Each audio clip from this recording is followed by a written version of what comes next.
Quand Peter Brook, metteur en scène britannique, naquit le 21 mars 1925, Éric Rohmer avait tout juste 5 ans et Simone Signoret 4 ans.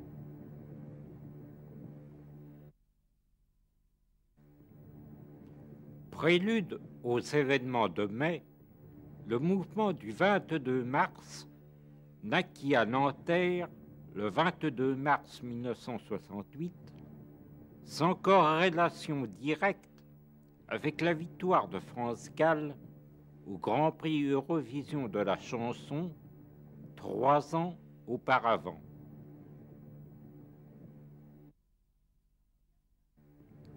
Il y a exactement 106 ans, jour pour jour, la loi Waldeck-Rousseau reconnaissait le syndicalisme organisé par profession.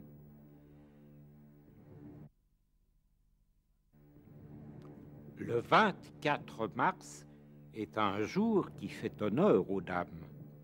Avec l'organisation des premières Olympiades féminines à Monte-Carlo en 1921 et l'octroi du droit de vote aux citoyennes belges en 1948. N'oublions pas non plus que c'est aussi un 24 mars, en 1972, que Marlène Dietrich reçut les insignes d'officier de la Légion d'honneur des mains du président Pompidou.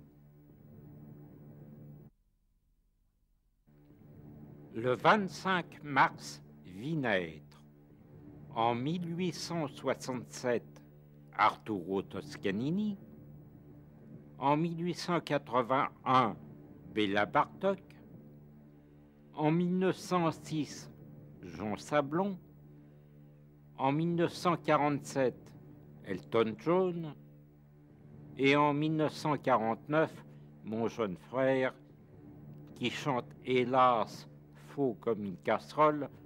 Je dis cela alors que je n'ai personnellement jamais entendu comment chantait une casserole.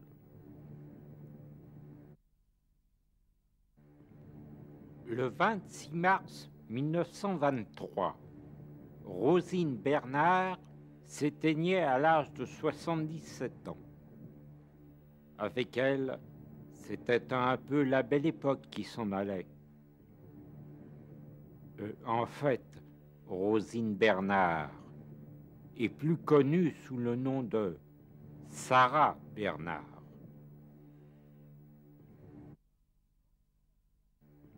Quand il apprit la mort de Youri Gagarin le 27 mars 1968, le président Eisenhower ignorait sans doute qu'1 an et 1 jour plus tard, il partagerait le même sort.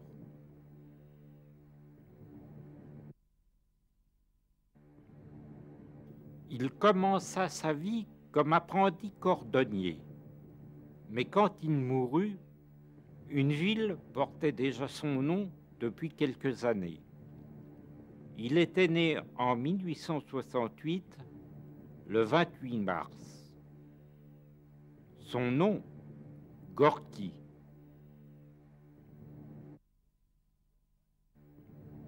Le 29 mars 1949, Jean Prouvost lançait Paris Match. Le 29 mars 1967, la France lançait son premier sous-marin atomique, le Redoutable.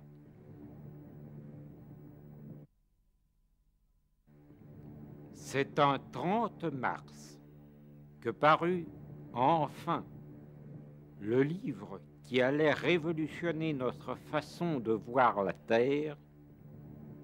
C'était Objectif Lune, il y a 40 ans.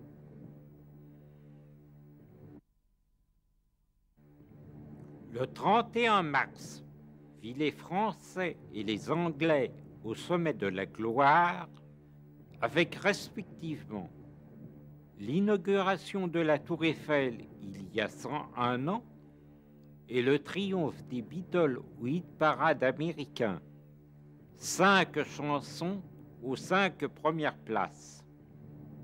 C'était il y a 26 ans.